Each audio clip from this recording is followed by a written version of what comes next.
அதே மாதிரி கடகராசிக்காரவங்களுக்கு ஒன்றுன்னா குறையும். வந்த தொந்தரவுகள் அப்படியே நல்லது நடக்கும்னு இல்லை, பிரச்சனை குறைஞ்சா போதும்னு தான் அவங்கெல்லாம் எதிர்பார்ப்பாங்க.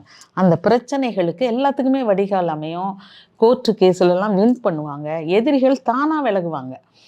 சொல்லவே மாட்டான், அவனே வந்து ஒரு சல்யூட் போட்டு விலகிடுவான். அந்த மாதிரி ஒரு பிரச்சனைக்கு கடன்லேருந்து வெளியேறுவாங்க.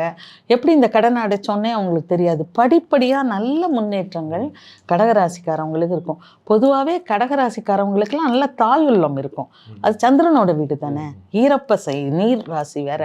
அவங்க வந்து நேரம் நம்பி ஏமாறுற ராசி யாருன்னு கேட்டிங்கன்னா, நம்பிக்கை துரோகத்தால் கஷ்டப்படுற ராசி எதுன்னு கேட்டால் கடகராசி தான். அவங்க அதில் அஷ்டம சனி உட்காந்துருக்கும் போது எல்லார்கிட்டையும் ஏமாந்துருப்பாங்க. இவங்க சும்மா இருந்தாலும் இவங்க பெத்த பிள்ளைங்க வந்து ஏமாற்றும். உறவினர்களால் ஏமாற்றம். நண்பன் நினைக்கிறவன்லாம் பகைவனாக இருப்பான். பகைவன் இவங்க நினச்சி விடுறவங்கலாம் நண்பராக இருப்பாங்க. உண்மையான நண்பன் யார், பகைவன் யார், எந்த புரிதலும் இருக்காது.